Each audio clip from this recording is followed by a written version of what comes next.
चिनावल ग्रामपंचायतीतील कथित गैरव्यवहारांवरून वाद तीव्र. नजीर शेख यांचा सरपंच व ग्रामसेवकांवर गंभीर आरोप. रावेर चिनावल ग्रामपंचायतीतील कथित 30 लाख रुपयांच्या गैरव्यवहाराच्या मुद्द्यावरून वातावरण चांगलेच तापले असून ग्रामपंचायत सदस्य नजीर शेख यांनी सरपंच व ग्रामसेवक यांच्यावर गंभीर आरोप करत भ्रष्टाचाराच्या प्रकरणाची सखोल चौकशी करण्याची मागणी केली आहे. सरपंचांनी केलेल्या आरोपांना प्रत्युत्तर देताना नजीर शेख यांनी सांगितले की मी ग्रामपंचायत सदस्य झालो हेच काही लोकांच्या पोटात दुखत आहे. गावकऱ्यांच्या हितासाठी प्रश्न उपस्थित करत असल्यामुळे माझी बदनामी करण्याचा प्रयत्न केला जात आहे. मात्र मी कोणत्याही दबावाला बळी पडणार नाही. नजीर शेख यांनी दावा केला की चिनावल ग्रामपंचायतीमध्ये सुमारे 30 लाख रुपयांचा मोठा आर्थिक गैरव्यवहार झाला असून या निधीचा योग्य वापर झालेला नाही. हा पैसा गावकऱ्यांचा असून त्याचा हिशोब जनतेसमोर येणे आवश्यक असल्याचे त्यांनी म्हटले आहे. तसेच त्यांनी आरोप केला की ग्रामपंचायतीमार्फत विविध विकास कामांमध्ये मोठ्या प्रमाणावर अनियमितता झाल्या आहेत. विशेषतः मुस्लिम वस्तीतील सुमारे 5 लाख रुपयांच्या विकास कामाचा निधी मंजूर असूनही प्रत्यक्षात काम झाले नसल्याचा आरोप त्यांनी केला. संबंधित निधी नेमका कुठे खर्च झाला याबाबत ग्रामपंचायतीने खुलासा करावा अशी मागणीही त्यांनी केली. नजीर शेख यांनी पुढे सांगितले की गावातील नागरिकांना मूलभूत सुविधा मिळाव्यात यासाठी निधी खर्च होणे अपेक्षित असताना अनेक कामांबाबत प्रश्नचिन्ह निर्माण झाले आहे. पाणी पुरवठा, पेट्रोल डिझेल खर्च तसेच इतर विविध कामांमध्येही आर्थिक अनियमितता झाल्याचा संशय असल्याचे त्यांनी म्हटले. गावाच्या विकासासाठी आलेला पैसा हा जनतेचा आहे. तो कोणाच्याही वैयक्तिक फायद्यासाठी वापरला जाऊ नये. ग्रामपंचायतीतील प्रत्येक रुपयाचा हिशोब जनतेसमोर मांडला गेला पाहिजे. आम्ही हा विषय शेवटपर्यंत लावून धरणार आहोत आणि गावकऱ्यांच्या पैशाचा योग्य हिशोब मिळेपर्यंत आवाज उठवत राहणार आहोत, असे नजीर शेख यांनी स्पष्ट केले. दरम्यान सरपंचांनी यापूर्वी नजीर शेख यांच्यावर ग्रामपंचायतीचा भंगार विक्रीतून मिळालेली रक्कम जमा न केल्याचा तसेच मासिक सभांमध्ये गैरवर्तन केल्याचा आरोप केला होता. मात्र नजीर शेख यांनी हे आरोप फेटाळून लावत मूळ भ्रष्टाचाराच्या मुद्द्यावरून लक्ष विचलित करण्याचा प्रयत्न होत असल्याचा दावा केला आहे. चिनावल ग्रामपंचायतीतील कथित आर्थिक गैरव्यवहार, विकास कामांवरील प्रश्नचिन्हे आणि दोन्ही बाजूंतील आरोप प्रत्यारोप यामुळे ही प्रकरण आता गावात चर्चेचा विषय बनले असून गावकऱ्यांचे लक्ष पुढील घडामोडींवर लागले आहे. अनवार अली की रिपोर्ट.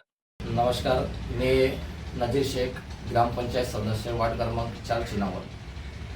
ज्या 2-3 दिवसापूर्वी माननीय सरपंच महोदया यांनी माझ्यावरती आरोप केलेले आहे की त्यांचा पूर्णपणे त्याचं खंडन करतो.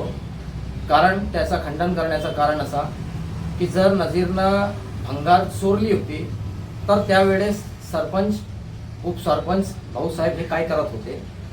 त्यानंतर जर 45,000 रुपयाचा माझ्यावरती आरोप करण्यात आलेला तर ते 45,000 2-3 मासिक मीटिंगमध्ये ते विषय घेण्यात आला तर ते 28,000 का म्हणण्यात आला.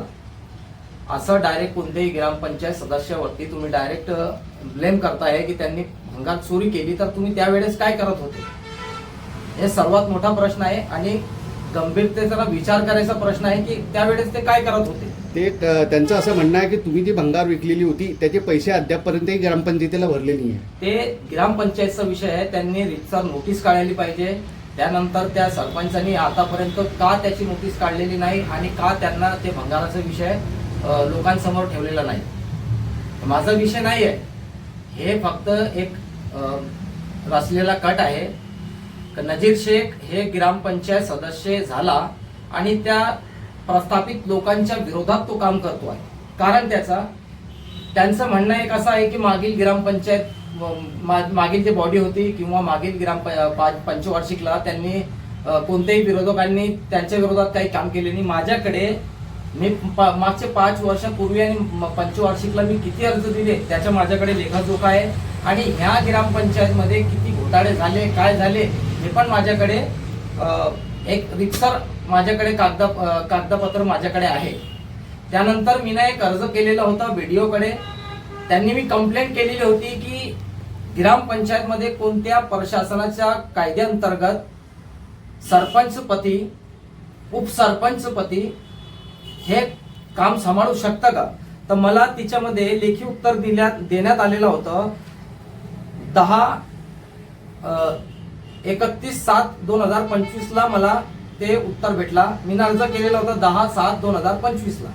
त्या मला उत्तरमध्ये त्यांनी स्पष्ट स्वरूपाने मला सांगून दिलेली होती की असा कोणताही नियम नाही आणि त्यांना कोणताही अडथळा निर्माण करण्याचा अधिकार नाही. कारण की मी ना बघितलेलं आहे की ग्रामपंचायतमध्ये, चिनावल ग्रामपंचायतमध्ये सतत सरपंचपती, उपसरपंचपती आणि काही बाहेरचे लोक, म्हणजे जे निवडून आलेले नाही, त्यांचा नातेवाईक निवडून आलेला नाही किंवा त्यांचा कोणी भाऊ बंधू किंवा वाईफ त्यांची निवडून आलेली नाही, असे लोक ग्रामपंचायत सांभाळत आहे.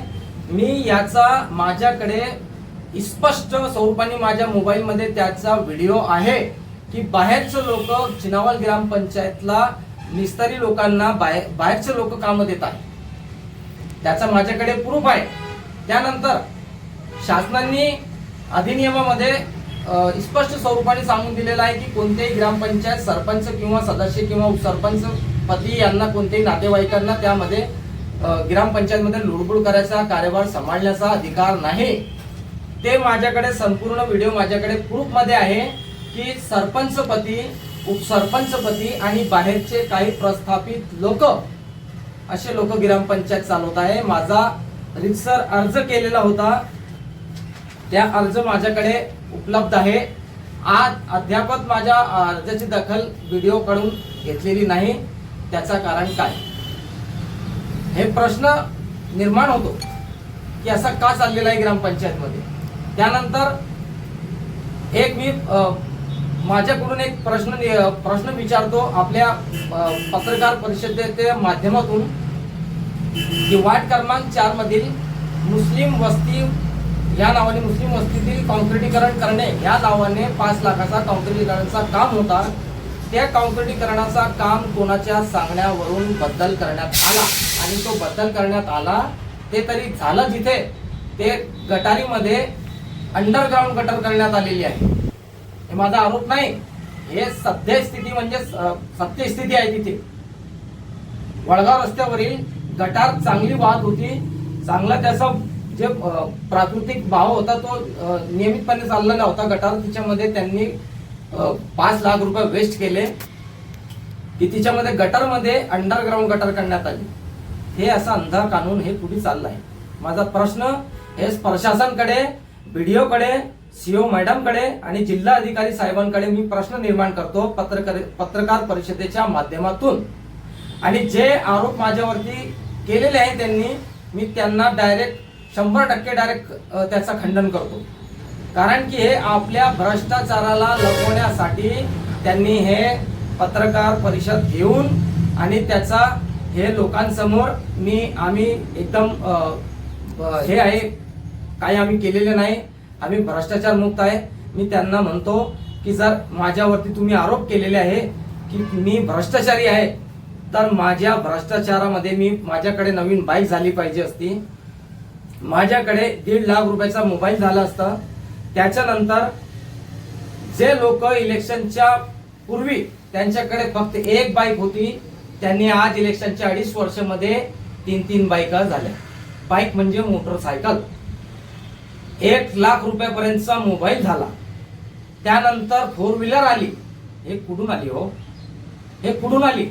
हे मी जनतेचा पैसा यांना खाऊ देणार नाही आणि यांचा भ्रष्टाचार कधी खपवून घेणार नाही. कारण त्याचा की मी माझ्या बाबासाहेबांनी लिहिलेल्या संविधानाच्या अनुसार लढत आहो आणि संविधानाच्या मार्गानेच मी चालणार आहे. जर माझ्यावरती असे आरोप झाले तरी मी माझ्या त्या आरोपाचा खंडन करतो आणि त्याच्या माझ्याकडे उत्तरे रितसर दिलेली आहे. आणि हे भ्रष्टाचारांची त्यांची फाईल, हे आता आम्ही न्यायिक लढाई लढणार आहे आणि मी यासाठी म्हणजे आपल्या गावासाठी न्यायिक लढाई लढणार आहे. हे सर्व भ्रष्टाचाराचे त्यांचे हे कागदपत्र माझ्याकडे आहे. मी हे आपले 2 शब्द बोलून मी जनतेशी हात जोडून विनंती करतो की अशा म्हणजे आपल्या गावामध्ये जर भ्रष्टाचार होत असतील तर मी विनंती करतो हात जोडून की गावकऱ्यांनी अशा भ्रष्टाचारी ग्रामपंचायतला तुम्ही आळा घाला.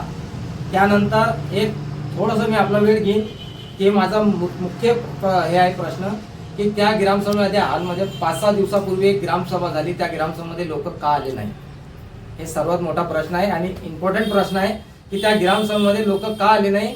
आणि लोक जर आले असतं तर त्या ग्रामसभेमध्ये मग ते ठराव मंजूर कसा होतो?